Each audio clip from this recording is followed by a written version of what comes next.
안식일에 성전에 오신 여러분들, 그리고 각 계신 처소에서 예배에 함께 참여하신 여러분들을 그리스도의 이름으로 환영합니다. 주여 성령께서 주시는 평강이 우리 가운데 아름다운 기쁨과 행복을 주는 안식일이 되기를 간절히 바랍니다. 오늘 제목은 그리스도 안에서라고 하는 제목으로 말씀드리려고 합니다. 기본 교리와 성경 주석을 참조해서 준비했습니다. 제가 알고 있는 그림 중에 최고예요. 그렇지 않습니까? 정말 성경을 어쩌면 저렇게 잘 한 컷의 그림으로 그려냈을까?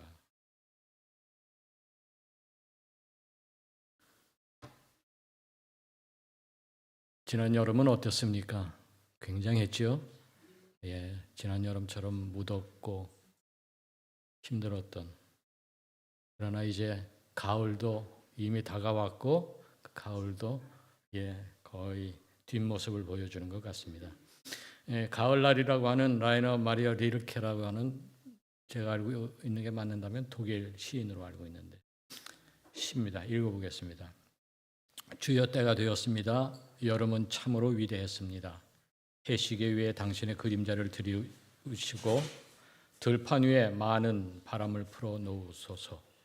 마지막 과실들을 잊게 하시고 이틀만 더 남극의 햇볕을 주시어 그들을 완성시켜 마지막 단맛이 짙은 포도주 속에 스미게 해 주소서. 지금 집이 없는 사람은 더는 집을 짓지 않습니다. 지금 고독한 사람은 이후로도 혼자 남아서 밤새워 이 책 저 책 뒤적이며 긴 편지를 쓸 것입니다. 그러다가 바람에 불려 나뭇잎이 떨어져 뒹굴 때에 가로수길을 이리저리 헤맬 것입니다. 어떤 마음이 드십니까?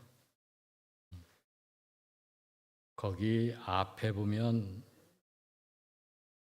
위대하신 창조주 그분의 능력을 발견할 수 있어요. 그분의 때가 되었고 그 여름은 위대했고 해시계 위에 당신의 그림자를 들이우시고 들판에 바람을 불게 하시고 마지막 과실들을 잊게 해달라는 기도를 들으시며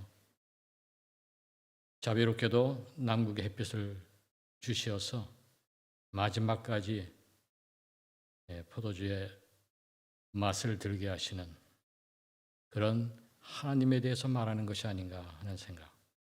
그러나 그 다음부터 후반부에는 인간들의 가련함을 드러내는 것 같습니다. 집이 없고 더 지을 수도 없고 고독하고 이유로 혼자 남아있고 밤새워 이 책 저 책을 뒤적이며 짧은 편지가 아닌 긴 편지를 쓰게 될 것이고 그러다가 바람에 불려서 나뭇잎이 떨어져 뒹굴 때 가로수길을 이리저리 헤맬 것이라고 하는, 어찌 보면 인생의 참담함을 말하고 있는 시가 아닌가 그렇게 생각합니다. 많은 사람들이 아주 즐겨하는 시입니다. 성경에는 은혜 시기의 끝, 이건 회개가 더 이상 가능하지 않은 때에 대해서 말하고 있습니다. 개인의 은혜의 시기의 끝은 어떨 때요? 첫 번째는 그가 죽을 때. 두 번째로는 어떤 때요? 하나님께서 주시는 성령에 대하여서 그의 마음을 문을 닫을 때. 그리고 재림 직전의 모든 사람, 즉 인류를 위한 은혜의 시기가 끝날 때, 이 세 경우 중 어느 하나에 해당될 것이다. 그리스도께서 하나님과 인류 사이의 대제사장이요 중보자로서의 직무를 수행하고 계시는 동안 자비는 효력이 있다. 그러나 그리스도께서 제사장으로서의 사업을 그치기 전에는 어떤 심판도 자비 없이 내릴 수 없다. 그러나 마지막 7 재앙은 자비가 섞인 것이 없이 부어진다. 왜냐하면 이 재앙들은 그리스도께서 강구하시는 일을 그치고 은혜의 기간이 끝난 후에 부어지기 때문이다.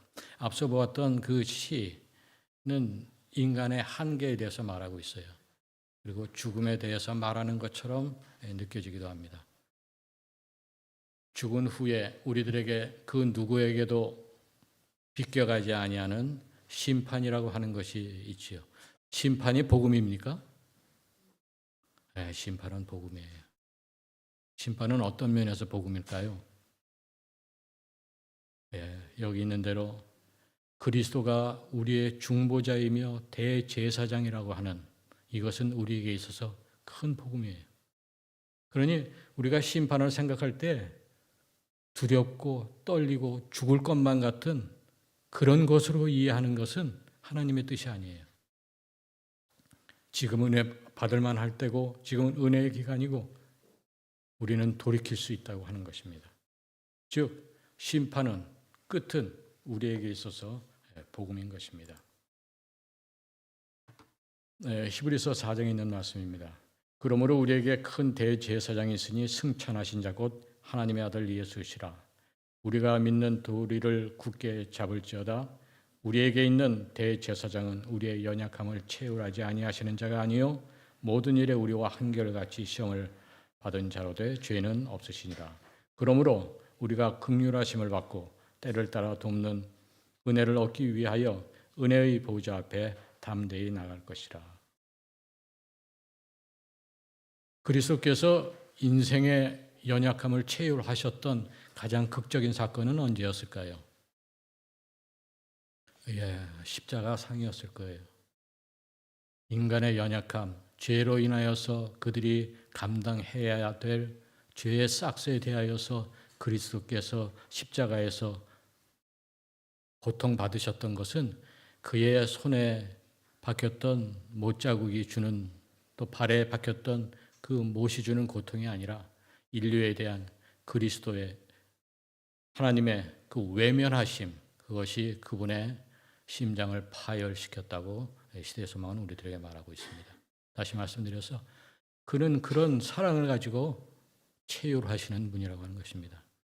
성경의 곳곳을 읽어볼 때 특히 신약 성경에서 예수께서 병자를 고시고 마음이 아팠다고 하셨을 때에 원어적인 표현은 그의 장이 끊어지는 것 같은 고통을 느끼셨다고 우리들에게 전하고 있습니다.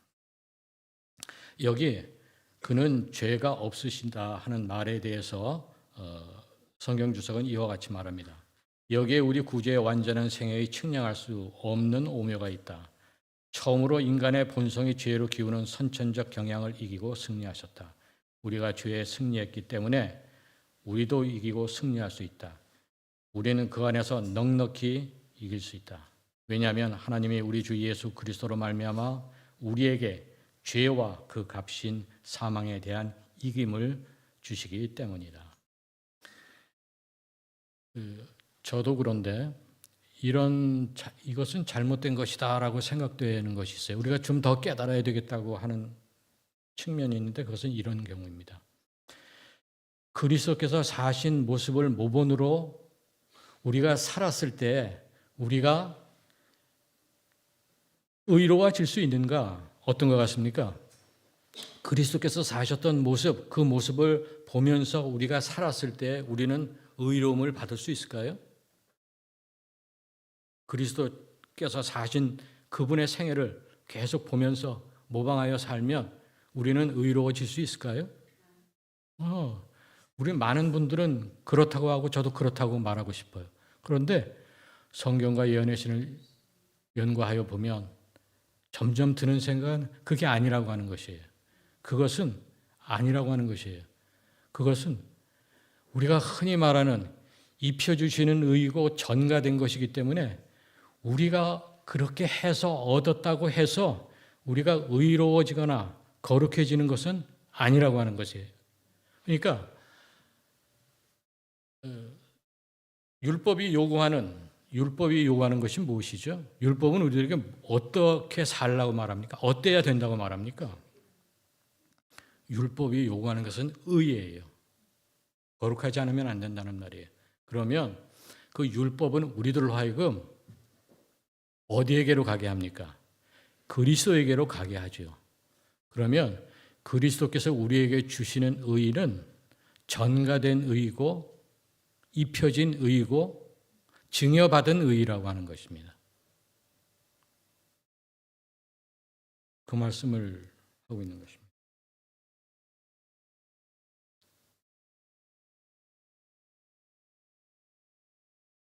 그러니까 사람이 선해질 수 있는 것은 선한 일로 말미암아 선해질 수 있는가? 아니라고 하는 것이에요. 사람이 선해질 수 있는 것은 선한 이로 말미암는 것입니다.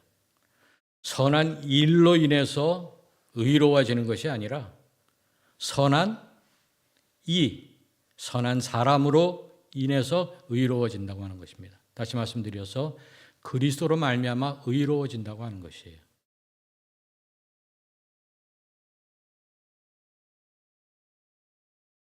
로마서 8장에 있는 말씀입니다. 여기 그리스도 예수 안에 있는 자에게는 결코 정죄함이 없나니 3절입니다. 율법이 육신으로 말미암아 연약하여 할 수 없는 그것을 이라고 하는 말씀에 대해서 여기 이와 같은 말씀을 합니다. 그리스도 예수 안에 있는 자라고 하는 말의 성경적인 주석은 그리스도와 그리스도인 사이에 있는 개인적인 친밀함을 나타낸다. 여기에는 그분을 의존한다거나 단순히 그분의 추종자 또는 제자가 된다는 그 이상의 의미가 있다. 이것은 매일 그리스도와 함께 살아있는 연합을 의미한다. 그리스도인이 살아있다고 하는, 그리스도인이 아니라고 하더라도 우리가 쉽게 생각할 수 있는 살아있다고 하면 뭐 해야 됩니까? 살아있다고 하면 숨 쉬어야 되고 살아있다고 하면 먹어야 될 거예요. 무엇을 의미하는지 아실 겁니다. 영혼의 호흡, 하나님의 말씀, 기도 말하는 것이죠. 여기 정죄함이 없나니라고 하는 말씀에는 복음의 좋은 소식은 그리스도가 죄인을 정죄하기 위해서가 아니라 뭐를 정죄하기 위해서 오셨다고요? 그리스도가 이 땅에 오신 것은 죄인을 정죄하기 위해서 오신 것이 아니라 뭐를 정죄하시기 위해서 오셨다고요? 죄를 정죄하시기 위하여서 오셨다고 하는 것입니다. 예수님의 제자들이 말합니다. 예수님의 제자들이 말해요. 우리가 그렇게 가서 전도했는데 저것들 우리 말 믿지 않고 예수님 믿지 않는다고 다 하늘에서 뭐가 내려와서 불이 내려와서 다 멸했으면 좋겠다고 말해요. 예수께서 그렇게 하셨습니까? 왜 그와 같이 안 하셨을까요? 예수께서 없이 하고자 하고 정죄하시는 것은 그 죄라고 하는 것이에요. 사람이 아니라고 하는 것이에요. 아마 그렇게 예수의 제자들이 하자는 대로 했다면 이 땅에 남아있을 사람은 아무도 없을 것 같아요. 우리도 거기 있는 사람이고 또 있을 수도 있는 사람이기 때문에 육신으로 말미암아 연약하여라고 하는 말씀에 대해서 율법의 뚜렷한 연약성은 율법 자체에 내재한 결점을 두고 한 말이 아니라 오히려 죄로 말미암아 부패되고 연약해진 인간 본성의 무력함을 묘사한다고 말한다. 그 후반부에 있는 말씀은 읽어보시면 될 것 같아요. 교과 공부하면 저희 반에 K 성도가 같이 공부하는데 그분은 항상 이런 마음을 가지고 계세요.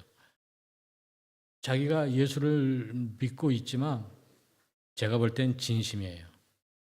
있는데 자기 생애는 변화가 없다고 하는 것입니다. 왜 나는 왜 이럴까요? 라고 교과할 때마다 그런 말씀을 해요.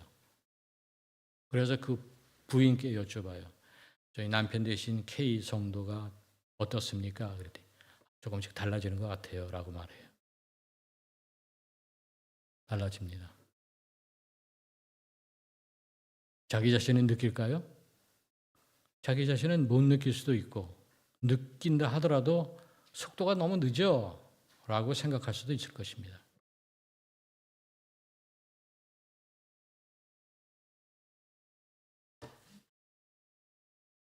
지난번에 청년들한테 어떤 말씀을 해줬으면 좋을까 하다가 그때 인용했던 말씀입니다. 역사적인 배경을 말씀드리면 저기 있는 사람이 정조예요. 정조가 왕이 된 후에 그가 그의 나라를 보니까 여러 문제점이 있는데 그 중에 하나는 무엇이냐면 빈부의 격차가 대단히 심해지면서 사람들이 도탄에 빠지기 시작해요. 그러자 사회 밑에 있는 사람들 사이에 한 움직임이 있었는데 이 세상을 갈아엎자는 것이에요. 그래서 거기 한 사람이 고아들을 모아서 살수를 만듭니다. 살인자들을 만드는 거예요. 누구를 해하기 위해서, 이 세상을 뒤엎기 위해서 왕을 죽일 살수들을, 어린아이 고아들을 키우기 시작합니다. 급진주의적인 사회 개혁가예요. 그걸 바라고 있었어요. 그러나 정작 이 왕도 자기의 나라를 바꾸고 싶었어요. 그러나 남인과 이 당파 싸움, 또 여러 조세제도가 붕괴됨으로 인해서 극빈하여진 이 계급들이 형성되고 빈부의 격차가 심하여지고 세상이 나누어지고, 그러자 한 일말의 무리들은 급진적인 변화를 원합니다. 그러나 왕은 이 사람들과 똑같았어요. 이 왕도 자기 나라가 개혁되기를 바라고 있었죠. 그러나 속도에 있어서는 차이가 있었어요. 거기는 이 왕의 정신을 한번 좀 읽어보죠. 작은 일도 무시하지 않고 최선을 다해야 한다. 자기 스스로에게 하는 말이에요. 작은 일에도 최선을 다하면 정성스럽게 된다. 정성스럽게 되면 겉에 배어 나오고, 겉에 배어 나오면 겉으로 드러나고, 겉으로 드러나면 이내 밝아지고, 밝아지면 남을 감동시키고, 남을 감동시키면 이내 변하게 되고, 변하게 되면 생육된다. 그러니 오직 세상에서 지극히 정성을 다하는 사람만이 나와 세상을 변하게 할 수 있을 것이다. 바뀐다. 온 정성을 다해 하나씩 배워 간다면 세상은 바뀐다. 지난번에 청년들에게 자기에게 온 생의 의무에 지극히 작은 것에 대하여서도 충성해야 된다고 하는 의미에서 이 글을 인용을 했었습니다. 오늘 다시 한번 인용하는데요. 이 왕과 또 세상을 바꾸고 싶었던 저자와는 목적에 있어서는 세상이었어요. 우리 그리스도인과 한 가지 점에서는 동일합니다.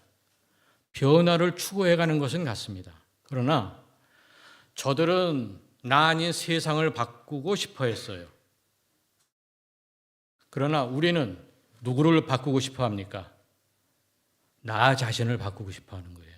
아까 그 K 성도님이 가지고 있던 마음의 갈증 같은 것, 또 우리 자신들도 나는 왜 내 영적인 키는 항상 이것밖에 안 될까? 나는 맨날 그게 그 타령인 것 같아. 나는 40년, 30년 예수를 믿었지만 내 생의 변화라고 하는 것은 눈꽃만큼밖에 되지 않아.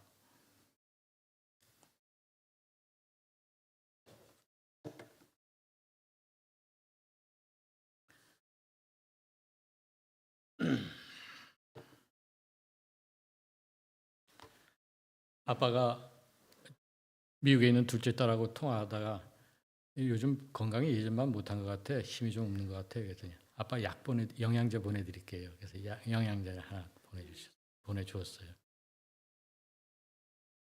칼슘하고 마그네슘이 1:1 비율로 아마 들어있대요. 그런데 뭐 효능을 봐도 영어로 쓰여 있고 복잡하고.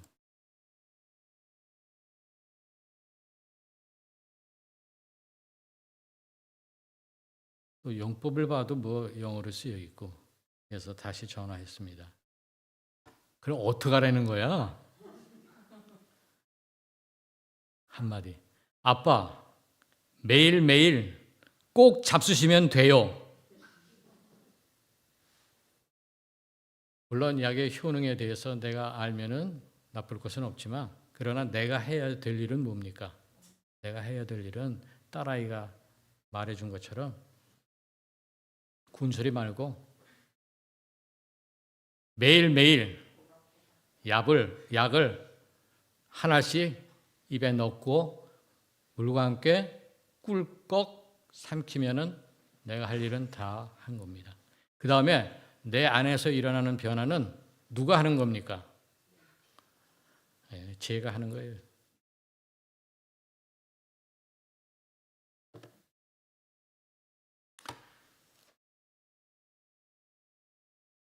지난 화요일에 목사님께서 해주셨던 말씀과 아주 유사합니다.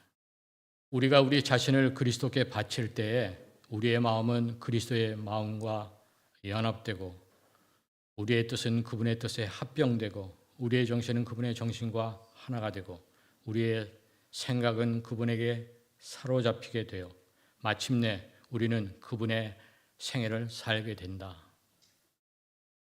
이것이 바로 그분의 의의 옷을 입는다는 의미다.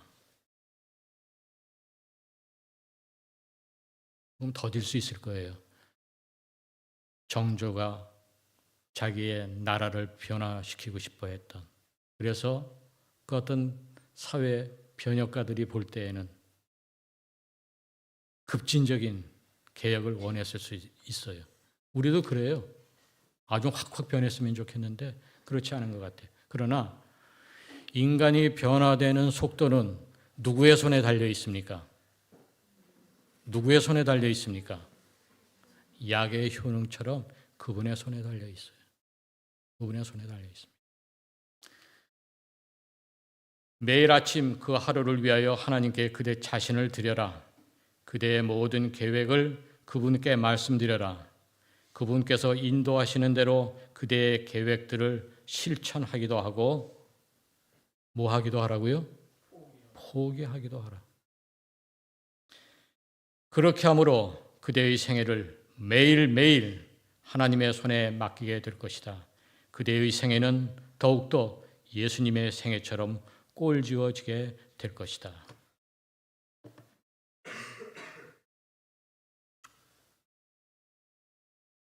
예수께서, 좀 길지만 읽겠습니다. 예수께서 내가 땅에서 들리면 모든 사람을 내게로 이끌겠노라고 말씀하셨다. 그리스도께서는 세상의 죄를 위해 죽으신 구세주로 죄인에게 나타나셔야 했다. 우리가 갈보리 십자가에 달리신 하나님의 어린 양을 바라볼 때에 오묘한 이치가 우리의 마음을 깨우치기 시작하고, 하나님의 구속의 인자하심이 우리를 어디로 이끈다고요? 우리를 회개로 이끈다. 그리스도께서 죄인을 위하여 죽으심으로써 측량할 수 없는 사랑을 나타내시고, 죄인이 이 사랑을 주목할 때 이 사랑이 심령을 부드럽게 하고 마음에 감명을 주고 심령에 통해하는 생각을 일으킨다. 사람이 옳은 일을 하고자 하는 진정한 욕망으로 저희 생애를 개선하려고 힘쓰는 일이 있을 때마다 저들을 이끄는 것은 곧 누구의 능력이라고요? 그리스도의 능력이에요. 그리스도의 능력이에요. 우리가 우리의 무엇을 드리기만 하면, 우리가 우리의 마음을 그리스도께 매일매일 드리기만 하면, 아빠 매일매일 꼭 먹으면 돼요 라고 말했던 것처럼 매일매일 우리의 마음을 그리스도께로 드리기만 하면 그분의 능력이 우리로 하여금 변화함을 있게 한다고 하는 말씀입니다. 저들이 알지 못하는 한 가마력이 저들의 심령에 작용하여 양심이 각성되고 외적 생애가 개선된다. 그리하여 그리스도께서 저들로 하여금 십자가를 쳐다보고 저희 죄 때문에 못 박히신 자를 주목하게 하실 때에 저들은 하나님의 계명을 절실히 깨닫게 되는 것이다. 율법이 요구하는 그 의에 우리가 어찌 도달할 수 있을까? 그것은 그분으로 말미암아 도달할 수 있다고 하는 것입니다. 그러면 우리가 하여야 될 것은 무엇인가? 우리는 우리 자신을 누구에게 드리기만 하면, 그분께 드리기만 하면 그분께서 그와 같이 하신다고 말씀하고 있습니다.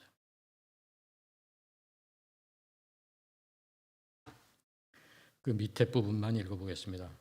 그는 당신의 완전한 순종으로 말미암아 모든 인류로 하여금 하나님의 계명을 지킬 수 있게 하셨다.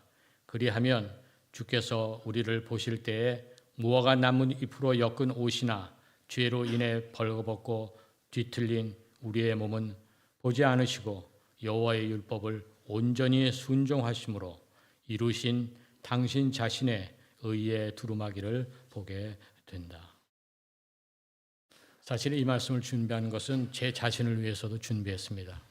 또 우리 성도들을 위해서 준비했습니다. 왜냐하면 이제 우리들의 연령이 전부 어디에 도달합니까? 저도 이제 적지 않은 나이에 이제 내가 이 세상에서 얼마나 있을까? 이제 내가 앞으로 남아 있으면서 해야 될 일은 무엇인가? 그래서 내 생애를 다시 한번 살펴보는 것이에요. 내 생애를 살펴보며 내가 진정으로 그리스도께 더 가까이 가는 것이죠. 그래서 그분의 심판이 두려워서 그런 것은 아니에요. 인생의 구원은 어디에 있습니까? 우리를 구원하여 주시는 것은 우리에게 있습니까? 어디에 있습니까? 우리의 구원은 보좌에 앉으신 분과 그분의 어린 양께 있어요. 우리의 구원은 오로지 여호와 하나님과 그리스도께 있다는 것입니다.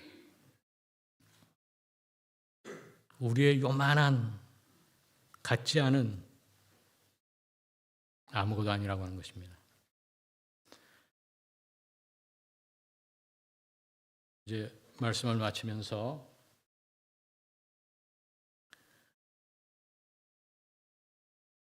우리 모두가, 저를 포함한 우리 모두가 끝까지 누구 안에 계시겠습니까? 무슨 일이 있어도 그리스도 안에 꼭 계시길 바랍니다. 우리의 구원은 우리가 결정합니까? 아니에요. 우리는 그분 안에만 있으면 그분의 구원하시는 능력이 우리에게 역사하실 것입니다. 매일 그리고 바로 지금 우리 자신을 그분께 드리면, 이 은혜의 기간 안에 드리면 우리의 변화는 그리스도 안에서 이루어진다고 하는 것이 오늘 말씀의 주제입니다. 꼭 그렇게 해주셔서 우리 모두가